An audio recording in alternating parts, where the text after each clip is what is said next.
Welcome to episode 6 of Podcana. This is a podcast that explores Disney's Lorcana, the strategies, the news, the headlines. My name is Matt DiMarco, aka Flake. I'm joined as always by my co-pilot here, Brendan Patrick. What's up, buddy?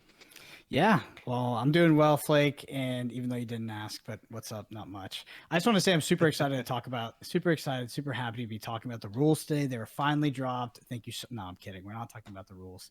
Those are coming at some point, hopefully in the near future. We're going to be talking about archetypes and identity, and what do the colors represent? Because I think that with getting more spoilers, we can kind of start to discern what mechanics lie in what colors, and also maybe a little bit of archetypes, right? In the individual colors, but also in the color combinations. But anyway, Flake, let's start, as always, with that Elsa Icebreaker. Elsa? Do you want to build a snowman? All right, so the Elsa Icebreaker this week is actually from a close friend of mine. And I asked them, I said, you know what? I'm like, they always want to try to support me and what I do. And I said, here's a nice softball for you doofuses to just hit out of the park. I said, just give me something, a question Disney related that you want us to explore. And I got a whole bunch of really stupid ones from obviously my stupid friends. But this is the only one that I felt was safe enough to put up here. A lot of it was like, if these two fought to the death and had to like eat the other one's soul, I was like, we're not doing that. So by all means, please regale us with this question. So it's from Titan Gray. Titan Gray says, who would you want to be your Disney character parents? Mix and match allowed. Flake, you're gonna be going first. Oh, I am. Okay. So I think what he means here is if your parents were two different Disney characters, which ones would you want them to be? Honestly, my dad was very Mufasa-esque. He was very stern, very strict, very loving, and also was kind of like the patriarch of my extended family, like took care of like the extended family. Luckily he's still around, and obviously all that. I think that Mufasa is a good father figure. And when it comes to mother, I don't know, man. Like, I'm trying to think. I kind of want like a Baloo style, caring kind of watch over you presence, but has fun and maybe like bends the rules a little bit. Maybe that's a good dynamic for me. Yeah, I think it's funny you equate your dad to Mufasa. Mine was more like Scar, I think. No, I think for my dad, I'd probably go with Hades, because I think that he'd just be a great father figure. And then for the mom, definitely Mulan. Mulan is just such a badass. I really like the "I'll Make a Man Out of You" song from Mulan. It used to be my wrestling walkout song in high school, because it's just, I don't know, it's such a joke. Before you go beat someone down, it's just like this Disney song. It's also quite a banger. What year was this? I have to know. It's probably like 2011, 2010. Okay, so you're either coming out like while everyone else is coming out to like Harlem Shake and other stuff, you're out there banging "I'll Make a Man Out of You." It was more like everybody comes out to like Metallica and stuff like that, and then you got "I'll Make a Man Out of You," Mulan. The opponent's just like, what the? Yeah, there's an episode of The Simpsons where Homer becomes a boxer, and it's like while everybody else's entrance music is like this really aggressive, like I'm gonna tear you to shreds, his comes out and it's like, why can't we be friends? And it just makes me think of that. But did you win a lot? I don't know. I guess I won a little bit. I only wrestled for 2 years because I transferred schools after 2 years. I went to boarding school, and then I was on the sailing team. So a little bit of a switch there from wrestling to sailing. Pardon me. And then you were in the stock market like group, or like the stock market club, and then what? Yachting? Nah, honestly, it wasn't like that preppy. It was just I went from Texas to a school in California, and they randomly had a sailing team. I was like, I'm never gonna have a chance to do this ever again in my life. So I did that. But it wasn't like I was on the East Coast in like some cathedral and me and the lads were going out for a sail. Okay. I just want to make sure that this isn't the premise of like another Fresh Prince of Bel-Air reboot or something. Dude, if you saw the boats we raced in, I think you would You would laugh. They're probably not what you're expecting. I just wondering now, like I picture like the sweater like tied across like your pinstripe horizontal blue and white shirt, like Yeah, pretty much the opposite. It was more like waterproof rain gear and a life jacket and a two-person FJ, which is like that's something like that's not as it's cool. That's not not as cool, not as cool. And yeah, it was a good time though. But I haven't sailed since then. well, one day, you and not me, because the ocean Mhm. terrifies me. But ultimately, Oh yeah, yeah, God, it's like outer space, too. man. It's It is. scary. Forget it. It's a different element for sure.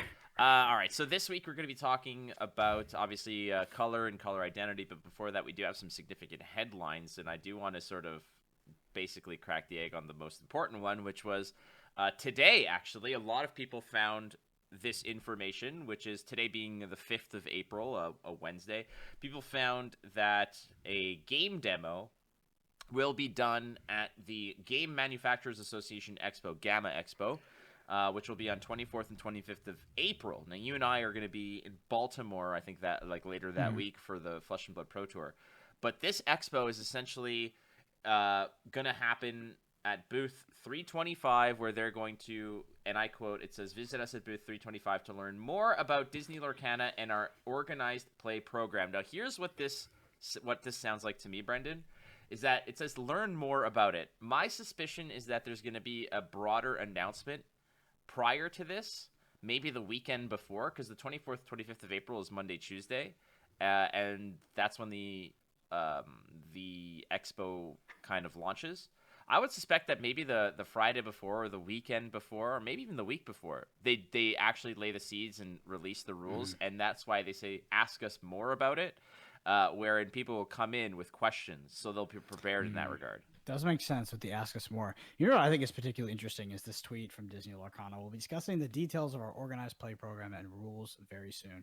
It's just weird that it's not weird, not in a bad way, but they keep bringing up organized play, and it seems like it's at the forefront of their core marketing pitch for the game.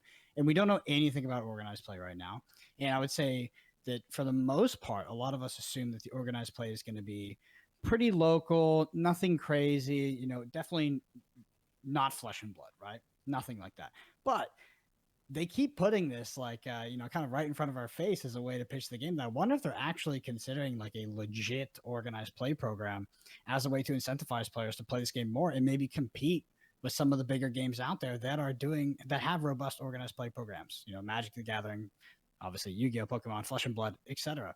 And that would be fantastic. Oh, that'd be great. If they came out and said, here's the whole thing. Like, the Flesh and Blood's actually is going to be announcing their entire calendar year worth of events. If Lorcana can kind of just, like, scoop that and say, hey, here's what we're doing. The timing is a little aggressive on it, but I think this is something that everybody is waiting for. And I'm pretty sure, like, the conversations that you and I have had with potential sponsors for the podcast, with potential partners and moving forward, a lot of their interest, be it from a place perspective or a retailer perspective, a sponsorship perspective, a lot of that hinges on them, and I quote, well, we want to see what OP is, and then we'll decide how we want to get involved. So I think that Lorcana and Ravensburger have basically identified that a lot of the success and marketing of the game comes from the competitive structure. I think the initial, like at least in the beginning, it does help a lot. But yeah, on that side, it would be really, really good. I do hope for it overall. I think that one thing right now about sort of the the time we're in, this modern time, this new card game renaissance, right? This rehash of what happened to, I think it's like 20 years ago in like the late 90s or a little bit more than 20 years, where they had this card game TCG surge and like all these bad games came out, but there was just so many games to play and so many, everybody was trying to get into the market. It does seem like that's happening now. And I think that would also mean that these games will, they're going to try to differentiate and they're going to try to compete. And I think if we have a bunch of new card games coming in trying to compete on this organized play vector, it's just so good for us. Honestly, it's good for us sort of period, because all these new games are going to come in. We're going to get to try a bunch of different things. Some are going to be duds, but ultimately we, the consumer, get to have a lot of fun. But I wonder if this also extends out to organized play, and we're going to see people be like, okay, Flesh and Blood is doing this whole thing, and they've been successful, right? They were kind of grassroots from 2019, and look where they are now. We're going to follow suit, and we're going to try to do it better. And for people like me and you, Flake, that's best case scenario. That would be pretty damn awesome. Again, we're kind of still waiting with bated breath, but as it stands, we will for sure know on April 24th and 25th from the Gamma Expo. New cards as well, Brendan. Mm-hmm. So let's start off with the first one here. We got Cheshire Cat. It's a Storyborn 0/3. It cost 3 resources with the special symbol around it. Can't wait till I have a word for that. And it says the ability is lose something. When this character is challenged and banished, banish the challenging character. This card is really interesting. It's also green, and I think that's Emerald. But this is really, really interesting because it makes me wonder about how challenging works, because obviously it's a very, very powerful ability, right? You drop your 8-drop. If I can simply just run this thing into it and get rid of it, that's great. Like, this card is very strong and borderline overpowered. Maybe not so much in the early game, right? Because it needs something to be above 3 attack in order to banish it. But I wonder how it works. Like, if I'm declaring an attack, and am I challenging with Cheshire Cat? Challenge your 8-drop. It kills it, and now we banish. Or do you have to attack it, right? Or can I block? Like, that's the thing where it's like the rules really come into like making this card good or not. But I think that Cheshire Cat it looks like a potentially very, very, very powerful card. Yeah. So my assessment of this is, first of all, if this attacks something else, the game text is null and void, because it says when this is challenged, not doing the challenging. So you have to attack it. In which case, my other suspicion leads to the fact that this card, there's going to be a quote-unquote like a taunt mechanic in this, which it currently doesn't have. There's going to be an item, my guess is, that you can associate or you can attach to the Cheshire Cat, which will lure or create a taunt type situation, which will force units to attack into it. Now, the power level on it seems incredible because it trades directly with something else. But I think that there's some odds and ends that are missing. You need a way to get that opposing character to challenge it, and then it goes from there. But for now, I think that it's playing into what the Emerald abilities are going to be, and we'll dig into that a little bit more. Yeah, Emerald, honestly, by far has had some of the most interesting cards for me, to be honest. I thought that they would occur in other colors, but so far Emerald has been the coolest. This vernacular of challenged versus challenging and how that works in the actual combat system is one of the things I'm most interested to find out, because you really can't evaluate the actual power level of this card until you really understand how combat works. Nevertheless, the ability is unique from what we've seen so far and has the potential to be very strong. Next up is Goofy Daredevil. Goofy is coming in, I believe, for this is going to be Ruby.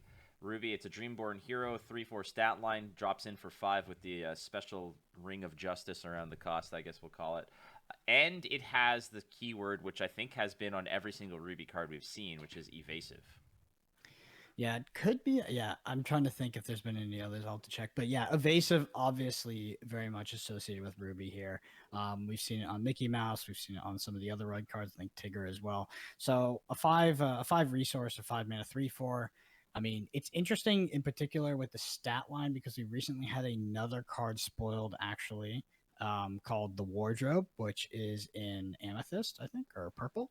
And the Wardrobe is also a 3/4, but it costs 3 mana, and it has no ability. So that ability the ability that Goofy has here is valued at 2 additional resources in the color Ruby, and I think that is the most interesting thing about this card. I was about to say, and that's what I wanted to dig into a little bit as well, but I think we've already done a breakdown of keywords earlier on that we've known already, but evaluating what keywords are worth is super important, and that is the best kind of comparison that we can make is to the same stat line and cost, like the 3/4 vanilla versus the 3/4 with evasive. 2 is what evasive is worth, which frankly sounds like a lot, in which case are evasive units going to be overpowered? Are they going to be a problem, as it were? Perhaps, again, and the trouble with paper-based games is that you have to get it right when it's printed. There's no real clean way to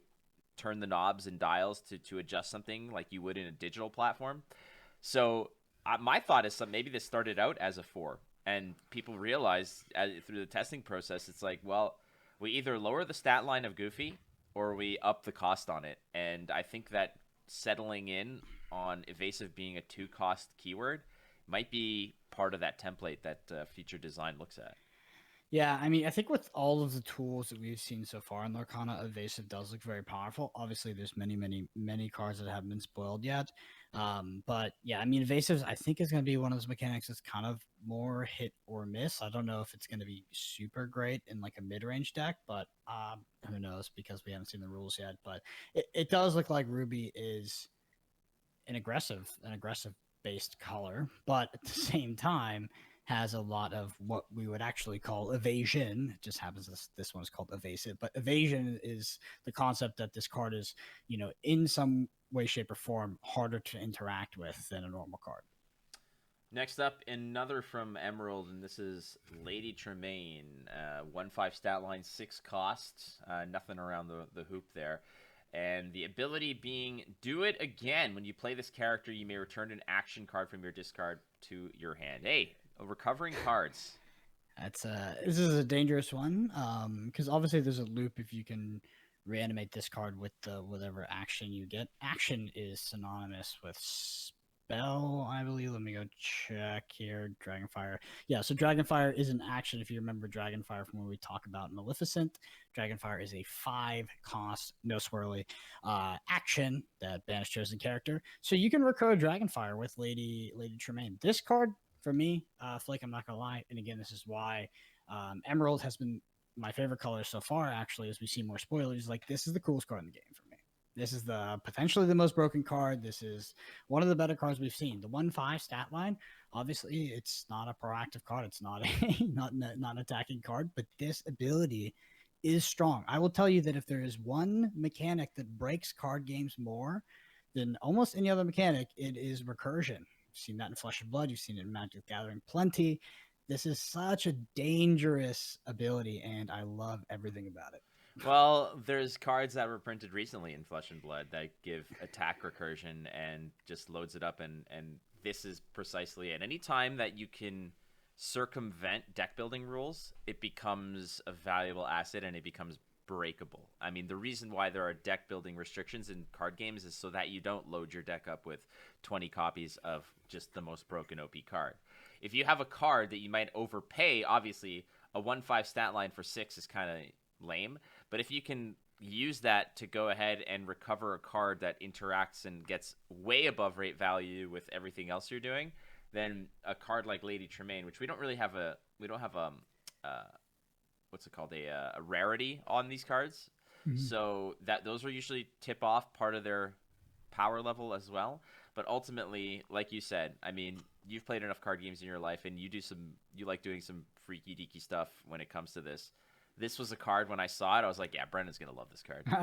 Yeah, I mean, in Flesh and Blood specifically in the first set, there was a card called Drone of Brutality, which when you blocked with it or when you attacked with it, rather than going to a graveyard or go on the bottom of your deck, that's a bit more of a powerful ability than this at face value, because Flesh and Blood is this sort of recursive deck game where the cards you pitch, they come back and you're cycling through your deck.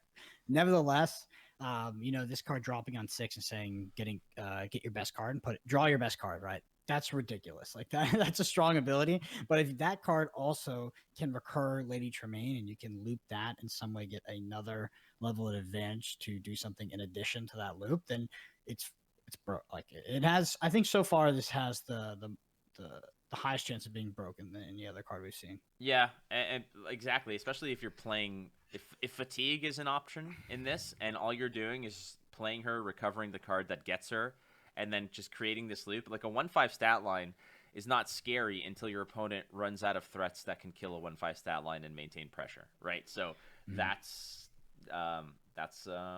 Lady Tremaine. So there we have it. The 3 latest, I believe. Yeah. I do have a question. Yeah, there is another word here. So return an action card from your discard to your hand. So we're also evaluating this card under the presumption that when you play a card, it goes to your discard and not to your banish zone or something like that, right? And that is an assumption. Because it's actually not guaranteed. There could be some sort of scenario where you are discarding cards in order as a way to filter via like a mulligan at the beginning of the game. Maybe you draw 2 cards, discard 1 card every turn. There could be wacky mechanics in this game, and it could be after you play a spell, it actually goes to your banish zone or something like that. But for our evaluation of this card, we are assuming that, I play Dragonfire. I play Dragonfire, banish something, it goes to my discard. I play Lady Tremaine after that, recur it, then Dragonfire again. So yeah, so there's 2 ways to approach this. Number one is that discard pile and banish zone are 2 separate things. The other is that, again, to keep things relatively wholesome, the term banish is replacing something like destroy or kill or whatnot. So when something's banished, does it go to the discard pile, or is there a separate pile called like a banish zone? In Lorcana, I would say I would use, so in a lot of games, if I saw the word banish, I would think this is like a separate zone, separate from the graveyard or the discard pile. But I think that Lorcana has chosen to use words like challenge and banish in order to get away from graveyard, because it's too edgy. All right. So the main topic of the podcast this week is we have enough now to basically look at the 6 different colors in Lorcana and start to discern a little bit of what their identity is. We've got 3 or 4 cards for each color. Each are doing something unique, but each having a little bit of the same thematic approach to what they want to do, and that's what we're going to do on this episode, Brendan. So the 6 colors as they are right now in Lorcana are Steel, Ruby, Emerald, Sapphire, Amber, and Amethyst. Now, how do you want to do this? You just want to break them down like one by one? Yeah, let's. We can break them down one by one, and if we want to talk about any color pairs and specifically, we can do that as well, because maybe there's something where it's like, okay, these 2 look particularly, well synergized.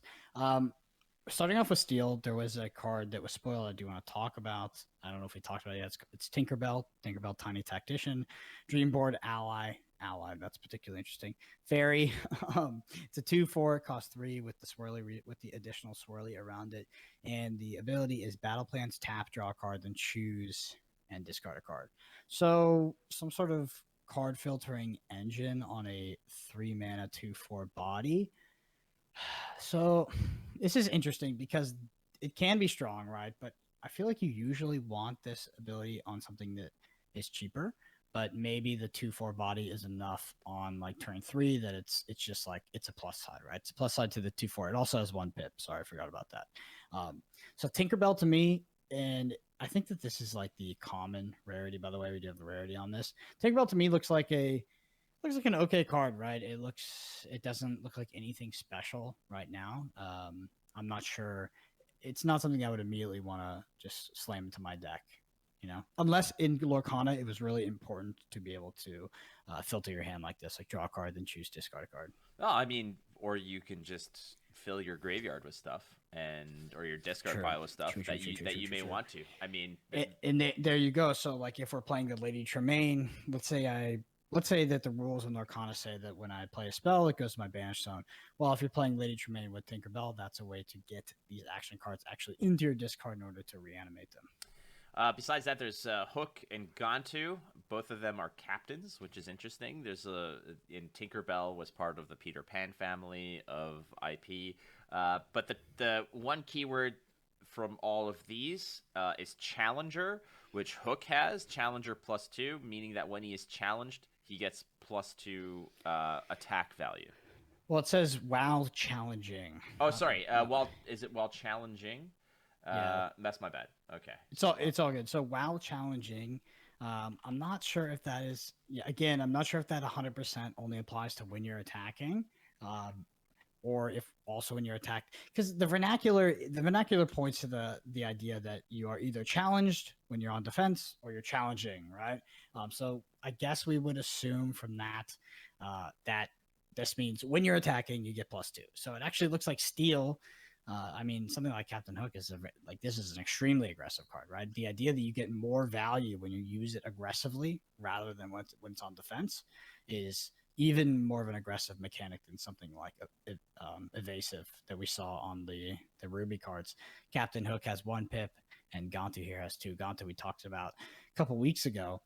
Gantu with this weird, this sort of weird ability where he's an 8 mana drop with the additional swirly, but has this anti-aggro thing on it where it's under arrest. Characters with cost 2 or less can't challenge your characters. We talked about this in the last pod, but this ability is very powerful, right? But it's usually not something you're searching for on turn 8, assuming that there's a linear mana progression from 1 to 8. Turn 8, it's if you're playing against an aggro deck where this would be really important, usually you're dead by then. Yeah.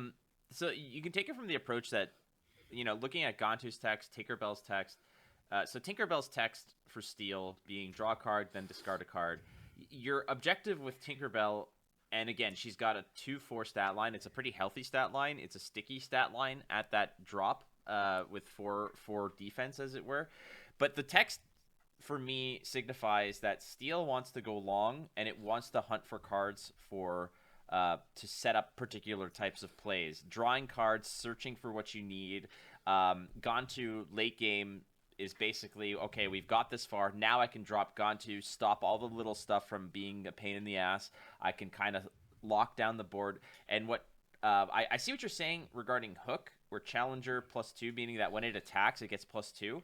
But it says to me, it's just a 1-drop that will trade up against your opponent's early stuff to stifle their early game development, trade up against bigger characters that they need for their strategy while you develop yours. You can drop this early and pick and choose how it trades up as a 3/2 into certain characters that your opponent is developing while you're looking to reestablish, your board. I don't think that Captain Hook is particularly looking to trade with another 1-drop. It wants to trade with a 2 or 3-drop in order to get extra value and threaten board neutrality more than threaten a win condition. Yeah, so it is just a value card. I think that Steel has the weakest color identity so far of everything that we've seen, at least from my sort of deduction. One thing I want to point out now that I look at all the spoilers we've seen, this might not be true across the board. It does look like the 3 defense, right? The 3 butt is actually, it occurs on lower cost cards, where if you look at 6 cost cards like Robin Hood, which is obviously it's 6 cost because it has other abilities, it has a 4 butt. You'll see 4 and 5. Most higher cost cards they're not X3s, so it does look like, you wouldn't really want Captain Hook to drop and clear a 5-drop. It'd be too much value. So I think that they've strategically positioned a lot of these cards that 3, it can die to Captain Hook, like, does this card die to Captain Hook? Does it die to this early low drop?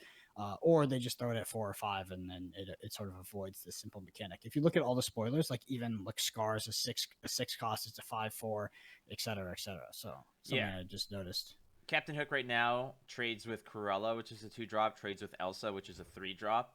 Tinkerbell in the same category is a 3-drop but has a 4 butt, and that doesn't trade with it. But again, if your goal is to maintain a favorable board state and sort of prolong the game to a late game win condition, then Tinkerbell wants to do that. That's why it might have it. So Steel really not giving too many clues, but from what I've seen so far, it's more so about late game win condition than anything else, and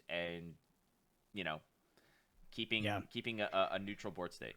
Honestly, depending on if my assumption is correct that they strategically increase the defense values of things above 3 in order to make them viable at a higher cost because a card like Captain Hook exists. I think that Captain Hook, depending on how combat actually works in this game, is actually like, it could be a prohibitively powerful card, right? If you're dropping 5-drops that have 3 butts and they're cleared by this 1-drop, Captain Hook is one of the best cards in the game. Again, that's assuming a lot of things about combat and sort of how that works and with summoning sickness, etc.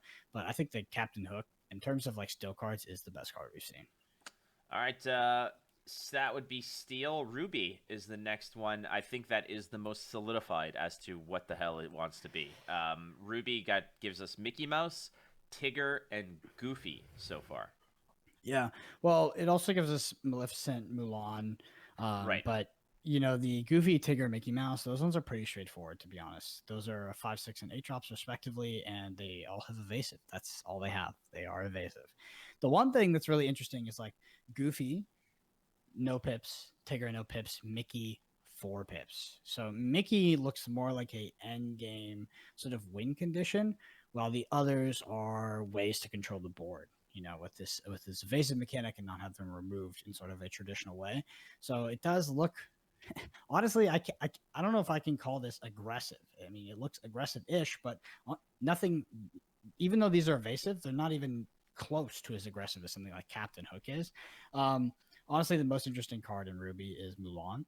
Mulan, Imperial Soldier, Storyborn Hero Princess, 4/5, 5 resource cost with the swirly. It says lead by example during your turn. Whenever this character banishes another character in a challenge, your other characters get +1 pip this turn, and it has 1 pip inherently. So Mulan is the aggro card of Ruby, in my opinion. So far, it incentivizes you to go wide, it incentivizes you to be attacking, to be attacking other characters at that, assuming that they're maybe there's something else to attack or something else to be doing with their cards. This incentivizes combat, right? This is the aggro card that we've seen so far. And the other thing about it is that it improves the rest of your board, Mulan does. And if everything else has evasive, it means that your opponents are having a tough time actually challenging them and getting them off the board. So it does synergize in Mulan in that respect, that if your cards are uninteractable by the board and you need actions to actually remove them or banish them, then they remain sticky. And in that case, it might be a situation where this Ruby is your race deck, as it were. It's your very aggressive race to the finish line style deck, because I'm going to load the board with evasive units that you're going to have trouble or have very restrictive circumstances to get them off the board. Mulan hits the board, everybody gets better. She might challenge something, eliminate something, everybody gets better, and then you're that much closer to your end game because you've basically thrown caution to the wind and not and chosen to ignore your opponent's board while you do your own thing. Honestly, looking at Steel and then going into Ruby, one thing that I'm pretty comfortable saying is that I think that Lorcana has strategically given us the spoilers that they have so far, because these cards represent different ways to play in each respective color. Like Evasive is not necessarily a aggro card, like an aggro oriented card. Mulan obviously is, like Mulan would be in your aggro go wide deck. And then you have like this top end card, Maleficent, which is one of the highest rarity cards we've seen so far, that is just a 2-for-1, but on a 9 drop. And there's not a lot of red.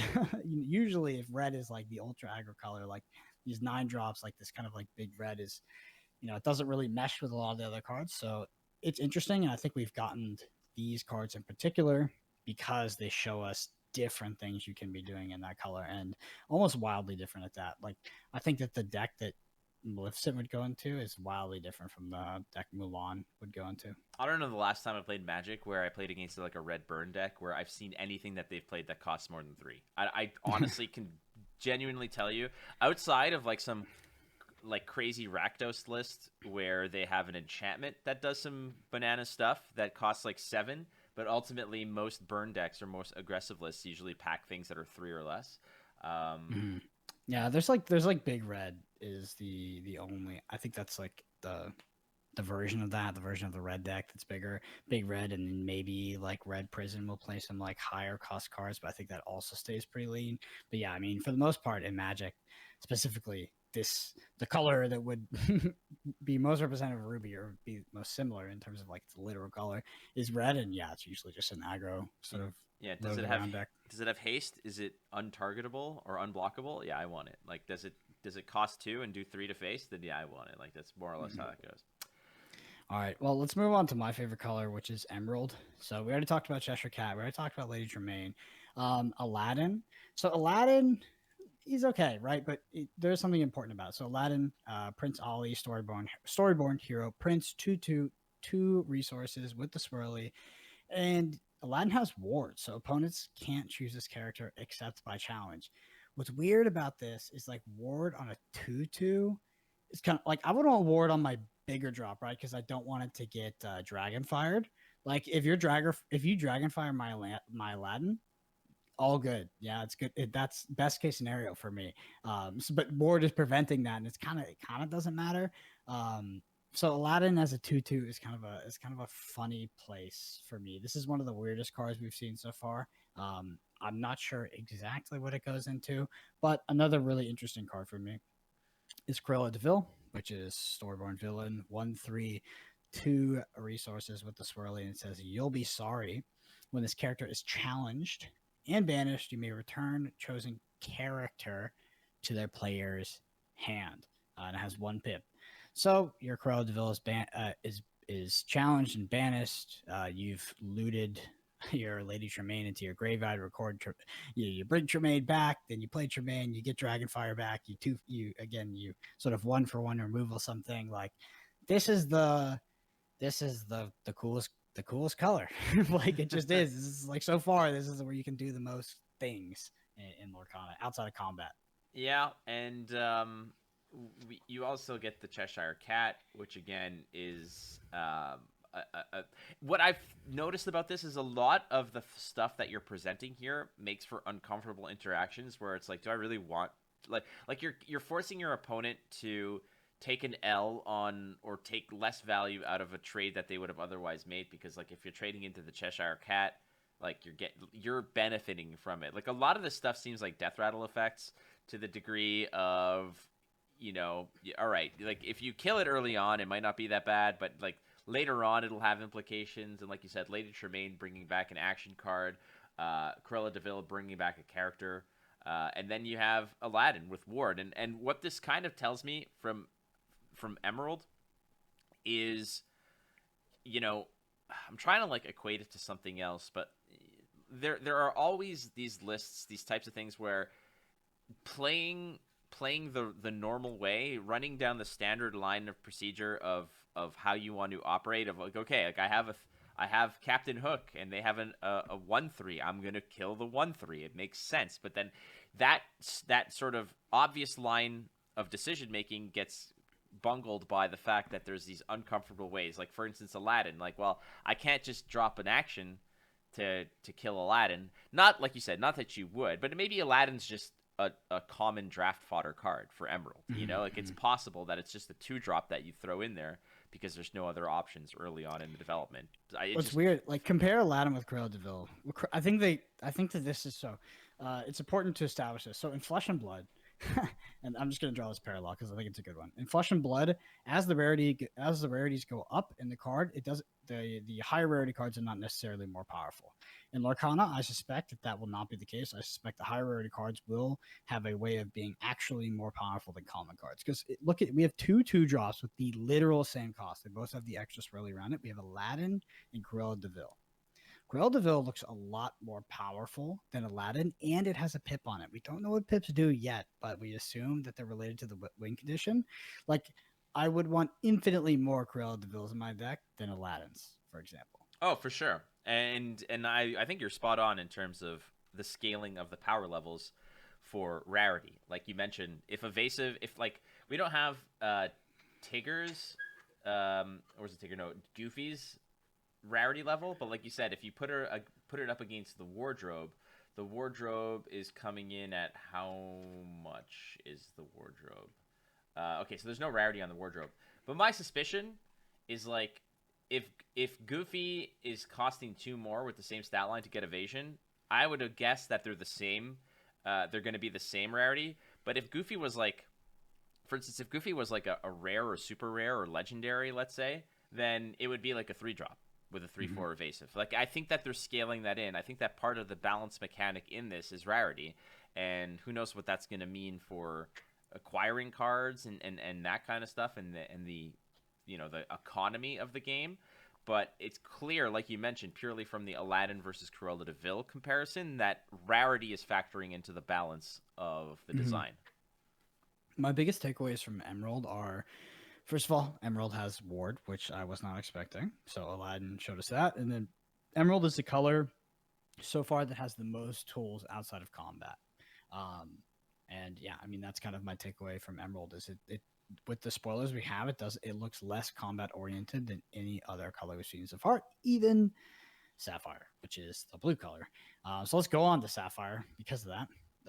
Start off, I mean, looking at, let me try to get my. Sapphire is particularly interesting because you have the shift mechanic, which also exists in Amber. It looks like a shift only exists in Amber and Sapphire so far, and that's a particularly interesting mechanic. We sort of speculated on what that is, how it's this like idea that you are now playing this on top of a cheaper version of itself that has a different name, and you're sort of cheating it out. You're ramping. Um, but looking at something like Scar is a storyborn villain, 5/4/6 cost with the swirly around. It says Insidious plot. When you play this character, chosen opposing character gets -5 attack this turn. So what you're doing with Scar is you're playing Scar on 6. You're finding something that has like a high attack and a relatively reasonable defense that you can clear with something else. You neg its attack, you take your lower drop, you kill it, and it survives. Like it's just you get value from that. Which I guess that's everything about Sapphire to me is tempo so far. Tempo. I think Robin Hood is a great example of tempo. It's a 4/4/6 cost with the swirly and says feed the poor. When you play this character, if an opponent has more cards in hand than you, draw a card. That is like quintessential tempo. And then good shot during your turn. This character gains evasive, all in that. Also existing in Sapphire, but conditionally. Like, what are your thoughts about Sapphire? Is it is this blue? Is this blue in Lorcana, or is Emerald blue? And is Sapphire just it's more tempo, right? Tempo and value, but a lot of it is also timing in terms of how this works. I mean, like you need to make sure that your Scar drops in at the right time so you can take full effect. And like the first thing that I thought about with the Scar effect is like you said, it's like there's a big threat on the board. How do we get rid of it?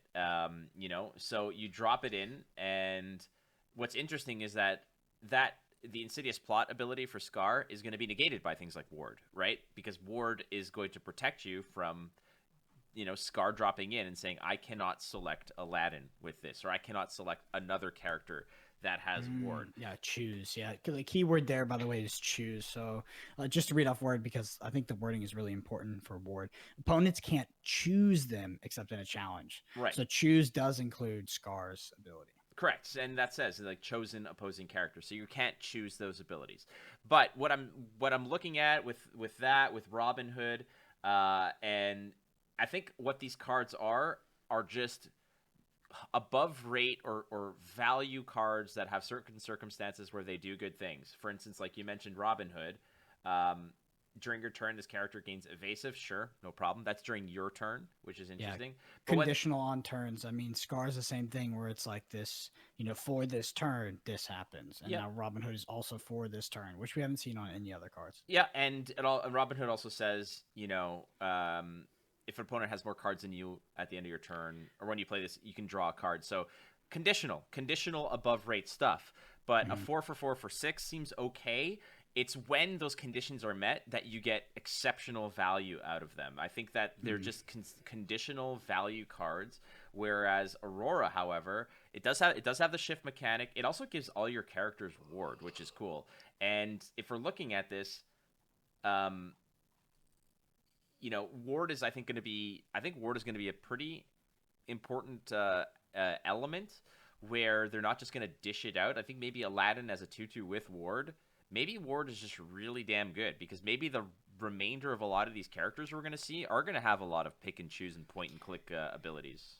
Yeah, for sure. I mean, so I would venture to say that Robin Hood is like one of them. It's definitely it's a tempo ability, but it's one of the most aggressive abilities we've seen. I guess you could differentiate aggression from tempo in the sense that aggression is very much focused on combat, where tempo would take advantage of this by also playing spells out of hand and playing items out of hand and drawing the card.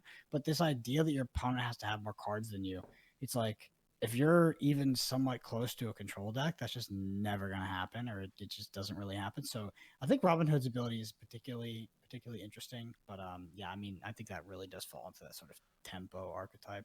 I feel like that color. I think that what is it, Sapphire? I think Sapphire might be one of the best cards to draft, or like colors to draft potentially.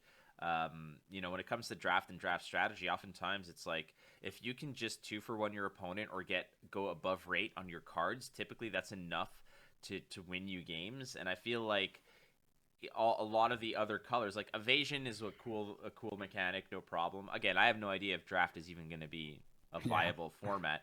But what I'm thinking about here is typically if you're drafting stuff, you want stuff that can just be good on its own, that doesn't require a lot of bells and whistles and dominoes to line up for it to really pop off. And something like Scar is just a good card to have on its own. Like I wouldn't be surprised if Scar turns out to be one of the higher rarity cards in the game. Yeah. All right, Flake, let's move on to Amber here. So first card for Amber, which I think is the most interesting one, is Healing Glow, which is an action. And it costs 1 resource with the thing around it. And it says remove up to 2 damage counters from chosen character. Oh, Flake, this hurts my soul because it reminds me that they've chosen to go with damage counters in Lorcana, which is... Oh, I just really hope that we don't have to turn our character sideways. We do, though. We do. That's the thing, is like there are tap abilities. So I don't know if anybody's ever played with cards that have dice on them, but they become like you go from this amazing ergonomic experience of playing with physical cards to like this absolute pile of garbage because you've got dice on them. Now you're trying to turn it. The dice are falling off. And it's like, oh, sorry. Such a pet peeve of mine. No, I hear you on that. Like, and I get it.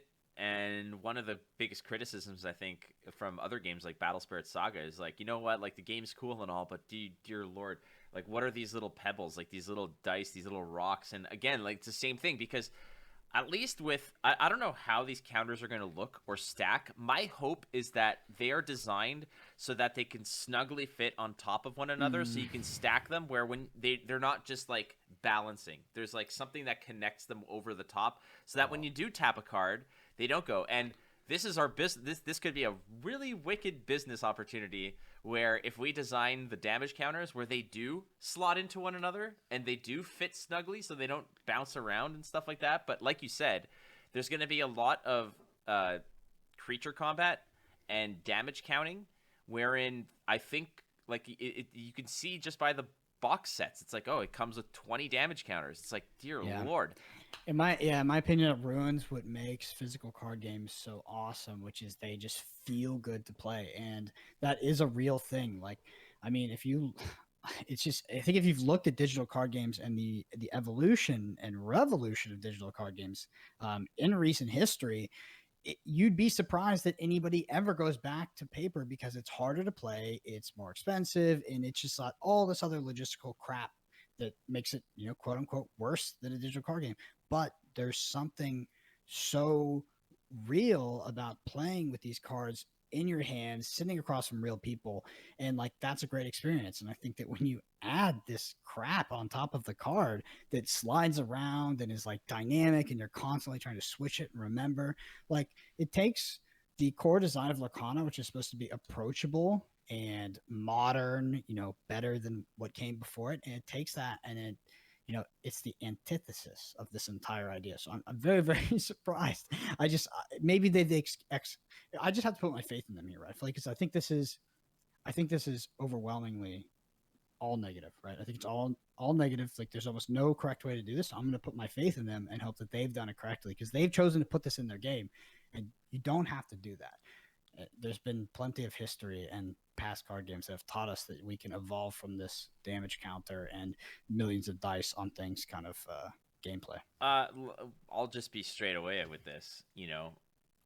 Part of the reason why I don't play something like Dash is because I don't want to, in Flesh and Blood, is because I don't want to put counters and dice and track that stuff. You don't even tap stuff in Flesh and Blood. That's what's crazy. It's like those permanents sit in one spot and they don't move, right?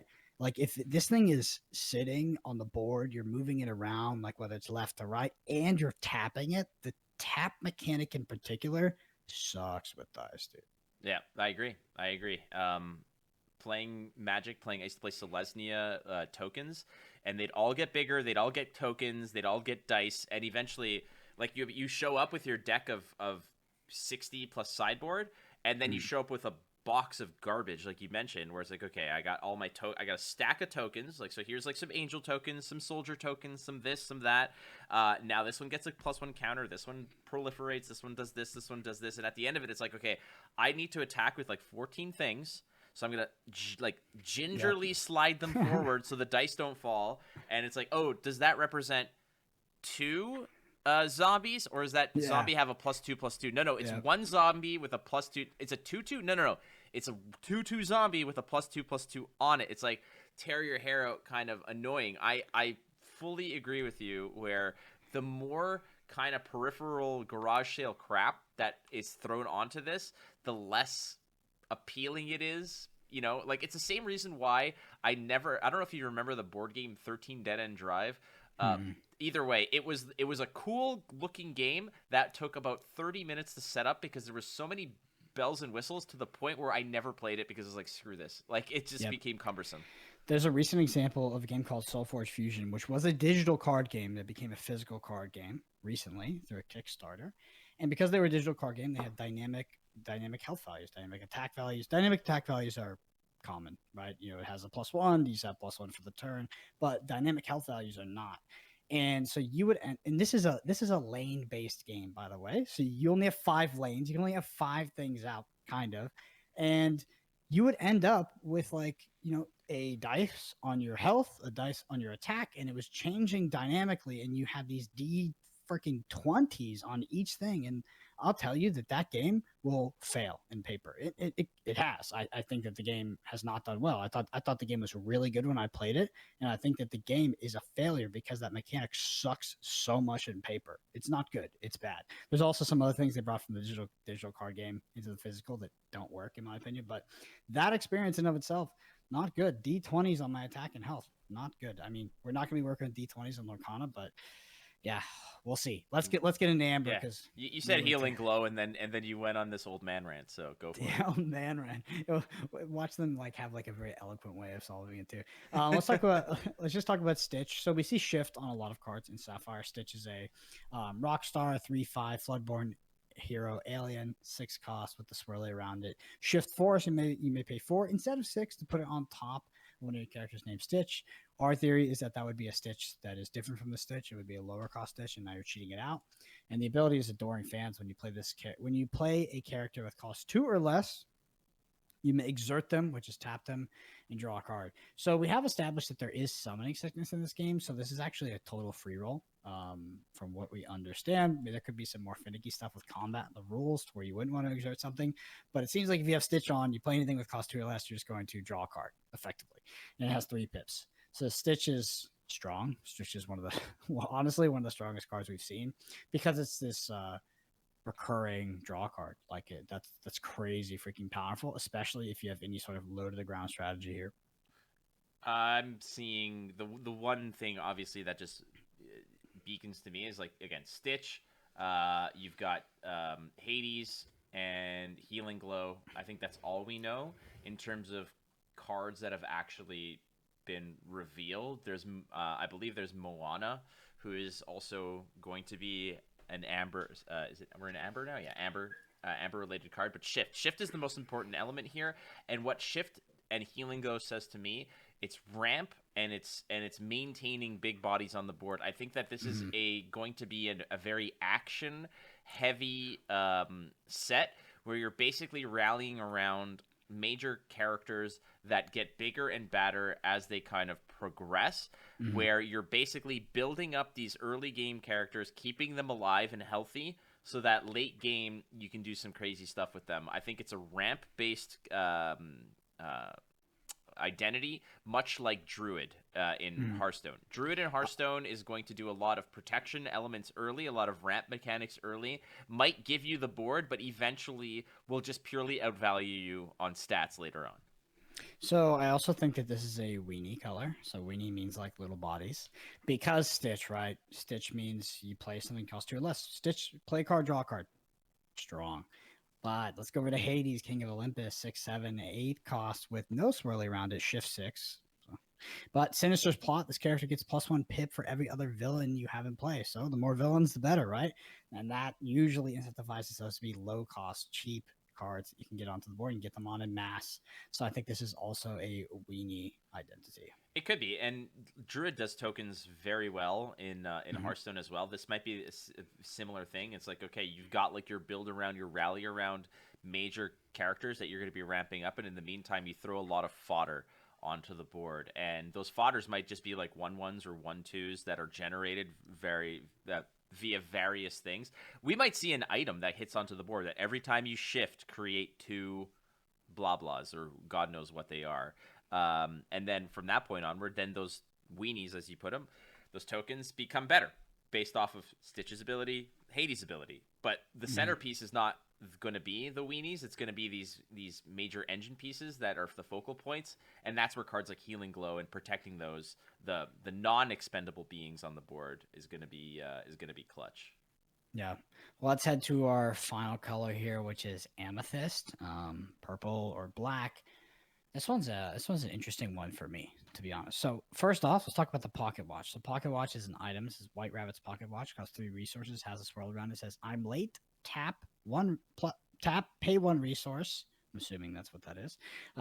Chosen character gains rush this turn. Rush means they can challenge the turn they're played. So this says there is summoning sickness in the game. When you play things, they cannot immediately challenge other characters, which is really important. Like, it makes something like Captain Hook like way worse, for example. But we thought, because of Stitch's ability, that surely there was no summoning sickness, because it would make Stitch's ability effectively what seems like a free roll. There could be additional nuances in the rules that make that not true. But White Rabbit's Pocket Watch was a surprise for us. And yeah, Rush, paying 4 resources to just give one thing rush. Obviously, it's 1 every time after that. Is it good? I don't know. I don't know if the Pocket Watch is good, but I'll tell you what might be good is the Magic Mirror, which is another item. 2 items in Amethyst here. I don't think we've seen item in anything else. And the Magic Mirror costs 2 resources with no swirly around it. It says speak, tap 4 resources, pay 4 resources, draw a card.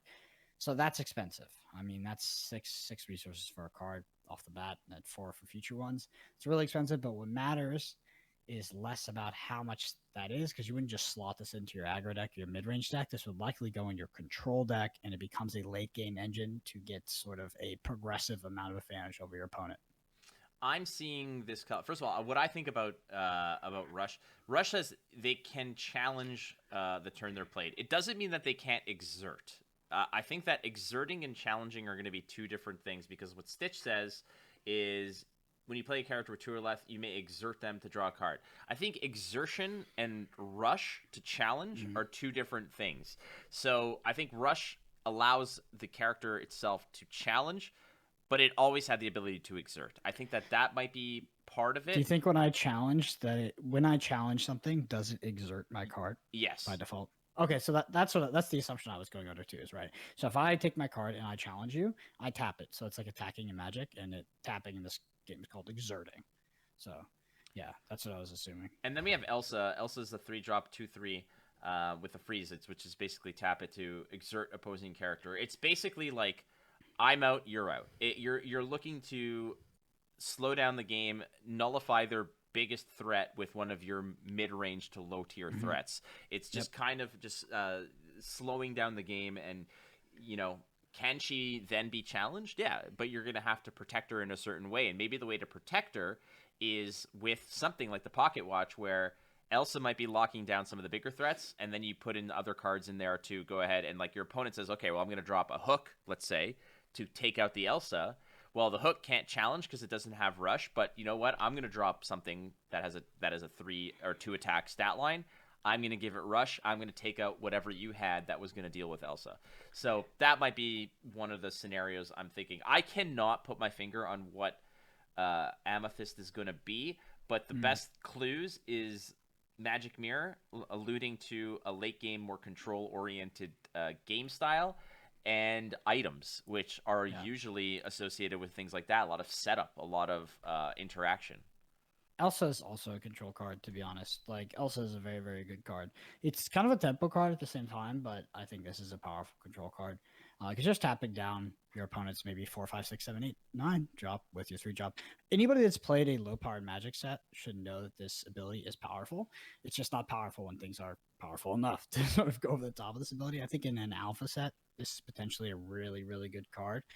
Because your Elsa can just be like, okay, you can play your top end high rarity card. I don't care. Like, I'm just gonna tap it with my 3 drop because it comes in, has something. So just we go to my turn. I tap it down. I tap down infinitely as long as I keep Elsa alive. So I think Elsa is really powerful. It was one of my favorite cards that we saw initially, and it screams to me in this color that this color is control. Rush is not synonymous with that whatsoever. But if we're talking about a combat-based game where you're not attacking a life total, I mean, board control is control. Like, you need to have board control in order to have control. So in that sense, I guess Rush does make it a bit more sense. Last one here is Olaf, Friendly Snowman, Storyborn Ally, 1/3, 1 cost with the resource around it. No text, and it has a pip. Has Olaf always had a pip? I think so. I think it always had. I could be wrong, but I will have to go look at to the earlier. I know that this was you always herald this card as the most fascinating one earlier. I thought it was because it didn't have a pip. So if you zoom in too, like on Lorcana.com, which is where I'm looking at these spoilers, you can also see that it looks like the pip was added retroactively. It's a different color, like the text box. So yeah, I'm gonna have to go look back because Olaf was confusing to me as a 1/3 with no pip. I think maybe I could just be off my rocker here, but yeah, the ally with a pip is interesting. I think the rest of the allies we've seen don't have pips. Like the wardrobe doesn't have a pip. So yeah, I mean, I don't know. Olaf 1/3 with a pip seems 1/3 are control numbers. That's for sure. 1/3 is a control number as a 1 drop. It's meant to sort of trade with a 2/1. That's what it's meant to do. It's meant to 2-for-1 early game, or to just soak up damage earlier on to keep yourself healthy. It's just been the way to go in most card games. The 1/3 1 drop is basically signifies, all right, I would like to see turn 5+. That's what usually what that signifies. So looks to me like you're right. Amethyst is leaning very control heavy, and then that leads me to ask you this question, Brendan. What, based on what we know, with the color identities as we've kind of devised them, what pairing is kind of giving you the most mojo here? So funny because I was literally about to ask you the same question. So the pairing that gives me the most mojo right now is definitely Emerald Amethyst. Actually, it's kind of like Emerald anything. I think Emerald for me is by far the most interesting color right now. Or the word is obviously not color, but you know what I mean. Emerald, really, really cool. I like Sapphire. I think the Sapphire could be awesome as well. But yeah, if we're looking at the control deck with the few cards we have spoiled that you could potentially build, I mean, it's Amethyst Emerald for sure. But yeah, for me, it's Emerald, and I'll throw anything else in there. But yeah, that color is the coolest by far to me. What about you, Flake? You got any color identities, 2 pair that speaks to you?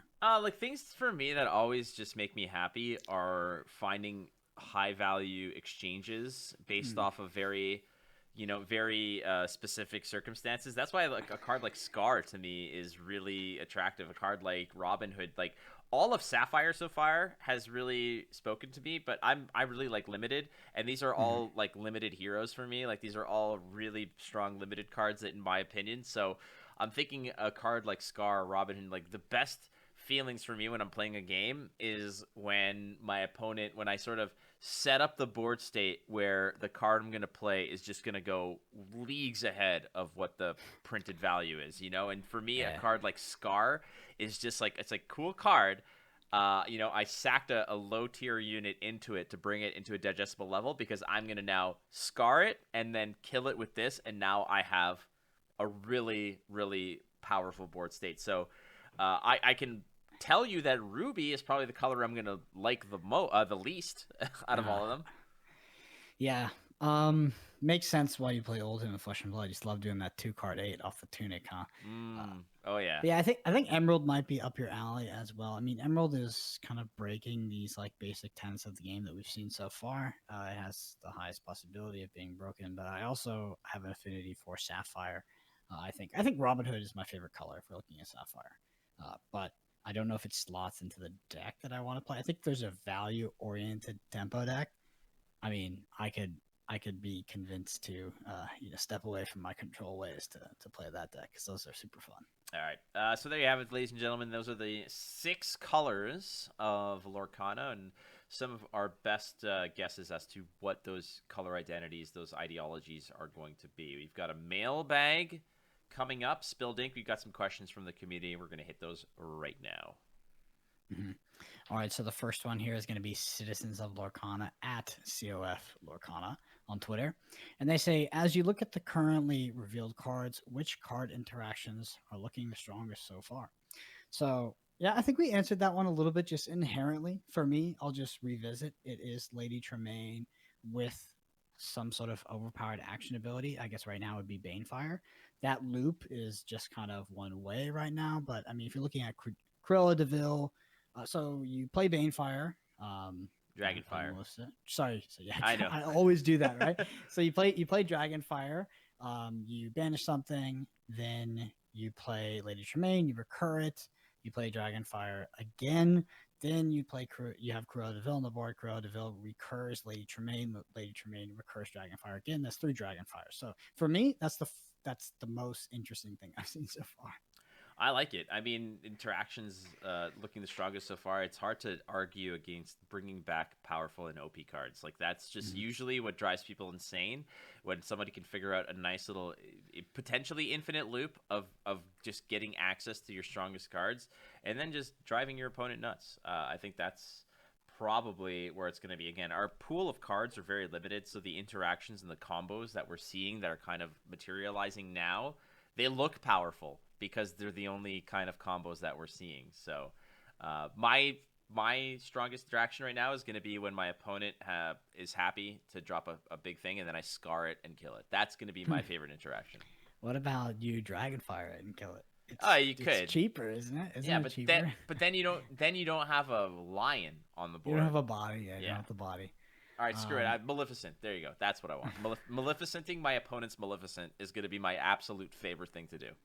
Maleficent is really, like, if you get to play that card consistently, it'll be definitely fun to 2 for 1 for sure. There's gonna be so many mad people when that happens. I just don't think I don't know how often we're getting to 9. Okay. Next up question is from Lorcana Germany at Lorcana Germany on Twitter. They say, do you think there will be colorless cards in Disney Lorcana? I'm thinking of staples that you can play in any deck. For example, to work around Red's evasive, push the shift mechanic, or get card advantage.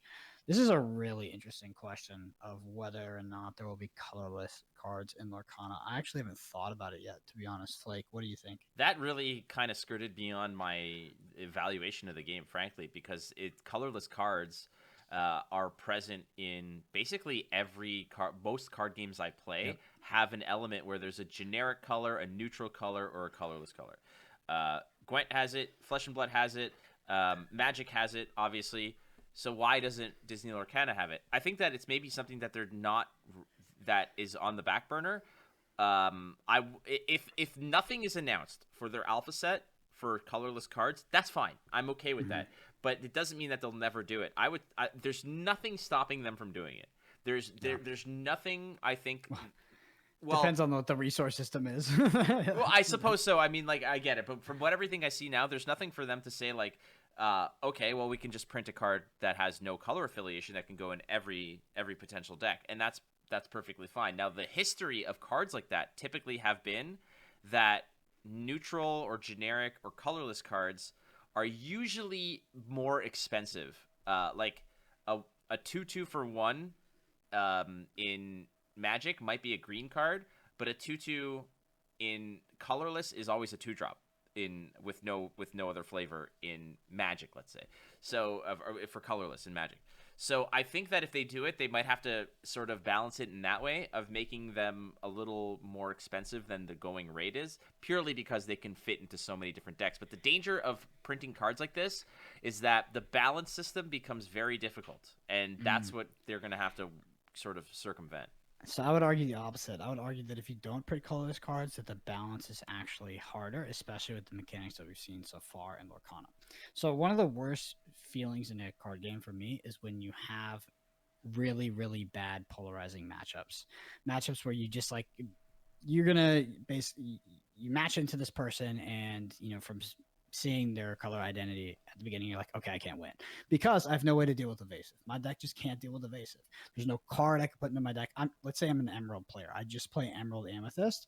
There's no card that can go into my Emerald Amethyst deck that can deal with the evasive cards, and I think that sucks. It's actually, in my opinion, it's the worst feeling in card games is when you simply just don't have the tools, and you didn't have the ability to have the tools either when you were deck building.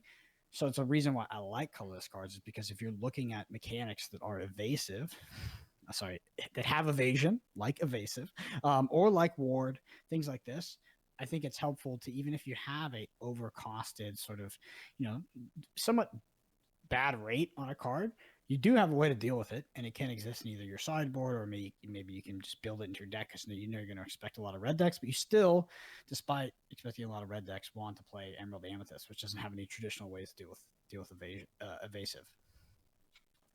I think they'll do it. I think they did. I don't think this set will have it, but I think colorless is going to be a thing eventually. I mean, it might not be this year. It might not be in the next 2 or 3 years. But it's definitely design space that's there to be explored. One of the funniest thing about colorless for me in Lorcana is that they already used gray. So what? So they already there's what way are they going to denote colorless cards? They could do a lot of things, but it is funny because they used gray, which I mean, almost in most games does represent colors. Obviously, they could change the resource symbol a little bit at the top of the card, and they can be played in any deck.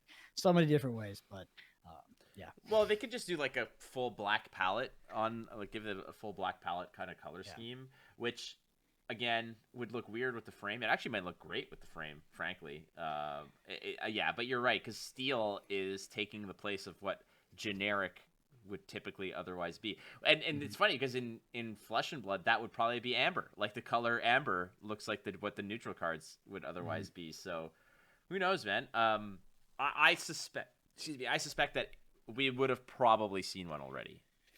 Maybe. I think they're pulling some punches on us, but once we get some gameplay, we're going to be able to do a lot. And hopefully, with the rules, hopefully by the next time we have an episode, we have the rules, because we will have as soon as we have the rules, we can honestly reverse engineer.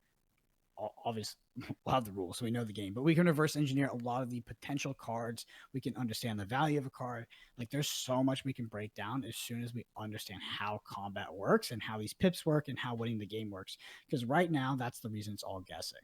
Like, as soon as you have that foundation, you can effectively just kind of like guess, but really intelligently guess and create the set. Like, you can just go create cards and create the set because you understand how they value mechanics. Oh, you know what I'm excited for? As soon as the rules drop, it's like, here are our top 5 most impactful cards of the set. Yeah. Or here are the top 5 cards that you need to have. Like, all of those lists and evaluations that come from it, right now, all the variables are floating in the air, and you're just missing one. And, like, once that is slotted in, everything starts to fall into place, and you can parse out all the value of all the cards. Because right now, Aladdin as a 2/2 with Ward looks garbage. It looks pretty weak, but who knows? Who knows? Maybe this whole game, maybe there's like 1 or 2 actions per color. Maybe removal is incredibly difficult to find and come across, or maybe it's super common, wherein Ward is really strong because it's like removal out of hand is like super common. But we don't know, and we're going to find out soon. I hope. Allegedly. Allegedly.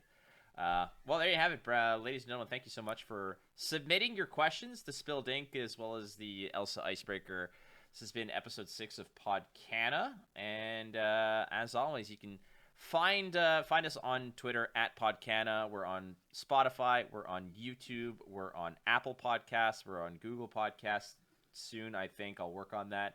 And apart from that, you can catch me on Twitter at WatchFlake, and Brendan is at Brendan APG also on Twitter. Any parting shots there, buddy, before we call it a day? Just release the rules. Yeah, man. Release the rules. I feel like I have this feeling like I may have tickled Disney Lorcana the wrong way. Like, everybody gets Disney Lorcana in their tweets and their replies and everything, and we are just like these Off. If anybody's tickled the wrong way, it's me, because there's maybe some senior game designer sitting in the back who's like, "Oh my god, I love my damage counter system." Listen to our podcast once, and I'm like, the worst thing you could possibly do is. This is where I differentiate myself, and I say you can send me all the good stuff and tweet at me and tell me all the stuff. I won't even share them with Brendan until I have to. So I'm the good kid in this good cop bad cop situation. You're the bad cop. That's how you're going to be. But it's fair. It's fair criticism. We're not we want this game to succeed. If we're criticizing it, it's elements that we think might be detrimental to its success, but we don't know what that is. So give us the rules and we'll tell you. I don't know what else to say. All right, that's it. That's all. We will see you next week on Podcana.